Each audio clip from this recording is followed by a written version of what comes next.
I grew close to a friend online, but blocked them after they pressured me for a video, realizing my mental health mattered more. AO for blocking an online friend, please take a moment to read this. It would mean a great deal to me. What I am about to share is quite a lengthy story. I encountered an individual online almost a year ago. We formed a bond through shared trauma, and I became emotionally attached almost immediately. They were always respectful and sincere until one day, they expressed a desire for us to start sharing our pictures on Snapchat. Their reasoning was that we both lacked confidence in our bodies, and they thought it would be beneficial for us to appreciate each other's features. Although I wasn't entirely comfortable, I thought, why not? It's my best friend. I don't have to worry, right? I would send pictures from my shoulders up, albeit not regularly. Our interactions continued with a few video and audio calls, and within a few months, we became close friends. However, I later decided to limit our communication due to my personal circumstances, as I was genuinely struggling with daily interactions. As soon as I communicated this to them, they became upset and unhappy. The tipping point came when they pressured me to send a video of myself and failed to apologize appropriately, instead deflecting blame and minimizing the incident. My personal red flags include I was unprepared for this relationship due to my fear of my parents discovering it. My Asian parents are strict. I was facing mental struggles and lacked the emotional capacity for daily texting. Since I was constantly anxious about the friendship, especially considering we lived far apart, I felt overwhelmed. It was mentally draining. I grappled with trust issues stemming from my own circumstances. I battled with the desire for approval from others, but when they got too close to me, I felt suffocated. I have been open about these issues, and they are aware of 95% of my life. Their red flags include they saved my snaps without asking for my permission. I was reluctant to say no because I didn't want to hurt their feelings, people-pleasing tendencies. They eventually deleted the snaps when I requested it. When I inquired why they saved them initially, they stated they wanted to keep them because it was my first snap. I don't wish to blow this out of proportion, but it made me uncomfortable. I was more there for emotional support than anything else. It started this way, and I later considered it a friendship, but I couldn't sustain that due to existing issues. Despite being aware of my toxic parents, they were insistent on speaking to them regarding our friendship, and their persistence led me to provide my siblings' contact information. They can be quite stubborn at times. They struggle with their communication style when they are angry. I once mentioned not to speak that way, but I never received a response. Although they never directed this tone towards me, I noticed they spoke about others in that manner when upset. They claimed that people in their area often use profanity when angry, but it felt like my friend was speaking in a derogatory way, which I found uncomfortable. I believe I should have been more direct about this. I typically discuss sensitive topics such as abuse, which is why I can relate to the anger, but I wish to address it without using inappropriate language. To my knowledge, they control a fair amount of profanity. During our exchanges on Snap, I sometimes felt they expected me to upload a snap frequently. They would text me with messages like, "I hope you send a snap," but while I don't believe they pressured me to do so initially, it escalated when they later requested a video. Regarding the video incident, it seemed sudden when they wanted to share a video of themselves being productive. I was genuinely pleased for them, and our discussion shifted toward initiating a joint productive project. I found it to be a great idea until they insisted I record a video of myself doing it, which I rejected. They became highly upset after my refusal. That entire incident pushed me to limit our interactions even further. Initially, I wished to prioritize my mental health, as I mentioned earlier, but this was the final straw. I genuinely miss them quite a bit. Prior to this turmoil, they supported me immensely during my lowest moments. They used to check in on me nearly every day, sending sweet messages filled with encouragement.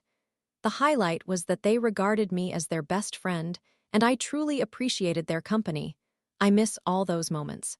A few days after everything unfolded, I reached out to inquire about their well-being, and they responded that they were hurt by all that had happened, but were managing in their life.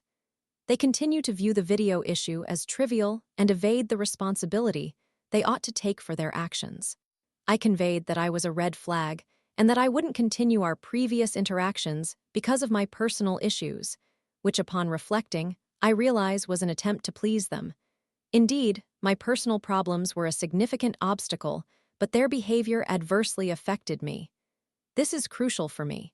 They asserted that I should have properly expressed my refusal regarding the video and that I needed to clarify my messages to illustrate that. Although I didn't articulate, no, I did express that I didn't want to do it, which I believe constitutes a refusal. It seems like common sense. Then they remarked that they struggle with understanding people's emotions and find interpreting online messages particularly challenging. I felt speechless and didn't know how to respond.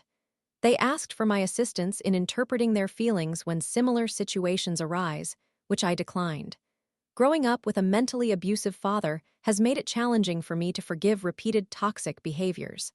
My friend is aware of my life story, yet continues to act this way. I feel guilty because they supported me through my darkest times, and I left without wanting to assist them. While I appreciate their help, I can't manage it anymore. I am mentally drained. I further contemplated that their intention was to help me, which was their choice since I didn't request it. Although they provided substantial support, they also caused me pain. It is not my duty to assist them, and at times, I feel selfish for wanting to prioritize my well-being. When I mentioned that I might check in on them later, they stated they don't want any more postponements if we can't communicate regularly, which was not what I desired.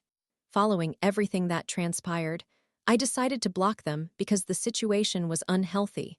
I want to avoid retreating to them whenever I feel overwhelmed by life.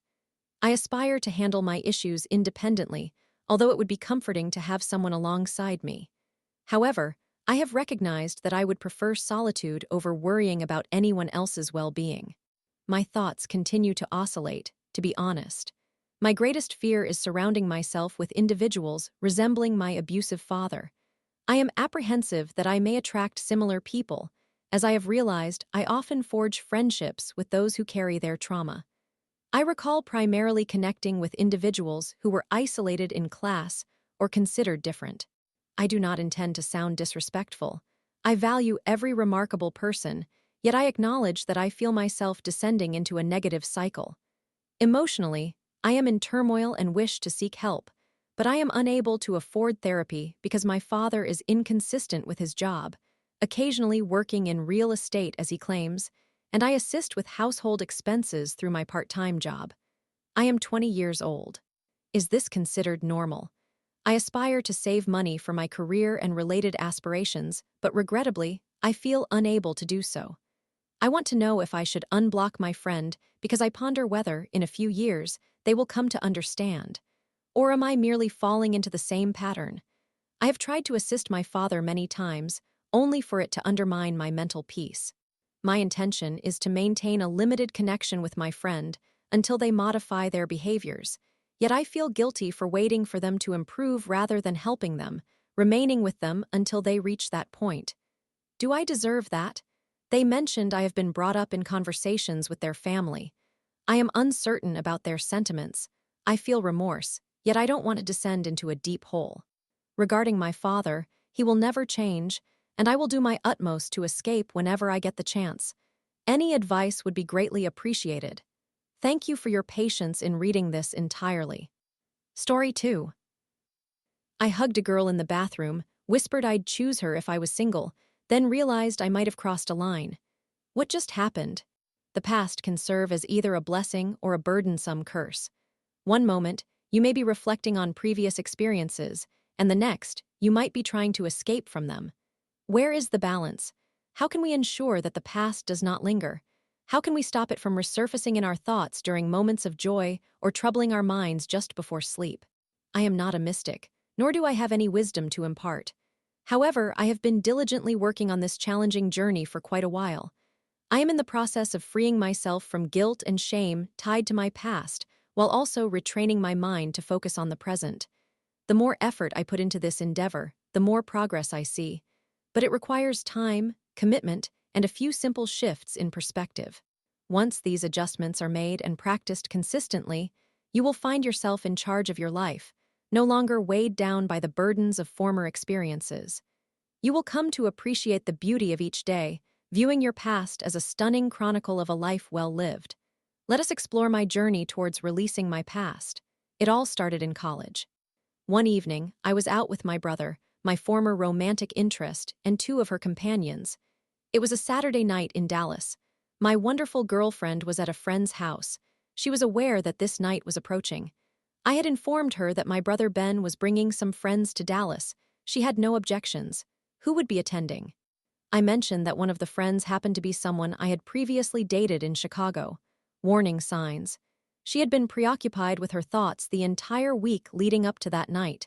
I anticipated her concerns. It created stress. I felt frustration towards my brother, yet part of me was eager to reconnect with familiar faces. Fast forward to the restaurant where we find ourselves, all five of us present. Ben was anxious because he couldn't cover the bill. We ordered spicy margaritas, some appetizers, and main dishes. I distinctly remember feeling so annoyed that I was there rather than with my girlfriend that I stepped outside to call her. I recall her face, radiantly beautiful and smiling, and felt grateful for her conversation. I experienced a whirlwind of emotions: regret, sadness, anger. I was at the restaurant instead of with her, but abandoning my brother and his friends was not an option. Back inside, my margarita no longer existed. They all wished to find something enjoyable to do but were unsure where to go. I kept insisting I needed to head to bed. "Oh, that's fine. We can come up with something else," was the response. Yet I wanted to ensure they weren't left without options. I aimed to demonstrate my local knowledge. So we all returned to my apartment to hang out, doing yoga and enjoying the atmosphere. I was having a good time, feeling relaxed. They suggested going for a swim at their hotel, which thrilled me. Swimming with a group of girls? Absolutely. Now, in the pool, I was having an incredible time. We were playing games, and I found myself in close quarters with one of the girls. I knew it was inappropriate, but it felt exhilarating. I vividly recall walking down the hallway with her, lifting her up and spinning her around. I enjoyed being around girls. They were incredibly fun and charming. Interestingly, this was not even the girl I once dated. It was her friend. Eventually, we returned to their hotel room, and I was quite tipsy at that stage. The atmosphere was relaxed, with a few people sprawled on the bed. One girl who had been playful with me decided to head into the bathroom. I followed. The next series of events is a blur, somewhat traumatic. I remember witnessing her remove her underwear and change. I caught sight of her body, but it didn't faze me. I entered the bathroom, and I think she may or may not have been topless. My memory is uncertain. All I recall is my mind signaling, "No." And in the next moment, I pulled her into a hug from behind and whispered, "If I were not in a relationship, it would be you." I recall her gently saying, "Jack, SHHHH," or something similar. It conveyed the message, "You have a girlfriend, behave better." Almost as if she was about to kiss me, I became aware, feeling disoriented. Upon exiting the bathroom, I felt utterly strange. What had I just done? Why would I act this way? My former romantic interest looked at me as if to say, "Seriously, you have a girlfriend, look at your actions." I bid them farewell and found myself in an Uber, contemplating, why did I act that way? The alcohol had muted the turbulence of emotions within me. I felt exasperated with myself. This entire scenario could have been easily avoided. When they suggested going out, I could have simply declined. A cycle of events led me into that predicament, all of which were preventable. I went to bed feeling bewildered and ashamed. However, when I awoke the following morning, I felt a sense of relief. I believed I hadn't betrayed my girlfriend.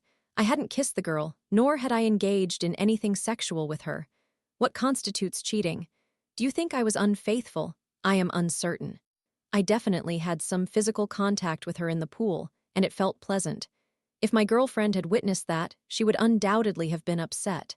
Conversely, if I had seen her engage in similar behavior with a guy, I might have reacted violently. So, how should I process this? For the next 2 years, this episode occupied my thoughts. There was a time when it didn't cross my mind for a whole year, but one day while sitting on my couch in a completely different apartment, I felt compelled to confess to my girlfriend. I approached her and said, "Do you recall the evening I spent with those girls, my former fling and my brother?" Well, I awkwardly hugged one of them. The confusion surrounding that hug became a significant discussion point. How did the hug happen and why? I refrained from mentioning the pool, the twirling, or the ambiguous contact with her breasts, yet the shame I felt compelled me to reveal something. That was the first conversation about the incident. The last time we revisited it, we ended up sobbing together, discussing our deep love for one another, and I expressed gratitude for the best 5 years of my life. Now, it has been 2 months since that conversation, and I recognize that releasing that moment from my past demanded everything from me. I experimented with visualization techniques, tantric breathwork, and prayer, but the most impactful insight came through understanding morality. Since we are all destined to pass away eventually, it is wiser to forgive oneself in the present rather than regret harboring negative feelings about it. A motivating factor is that I have never kissed another girl or engaged in anything overtly sexual. I have not behaved in a way that would make me feel I emotionally betrayed my partner. I acknowledge that I inappropriately touched that girl, and I take responsibility for that, but I derive pride from my loyalty from my perspective. What are your thoughts? Did I engage in infidelity? Am I still a good person? It's now a conversation for the universe. Writing this feels therapeutic. This experience occurred for a reason, and I have evolved into a more loyal individual than ever. Perhaps everything unfolded for a purpose. In any case, cheers.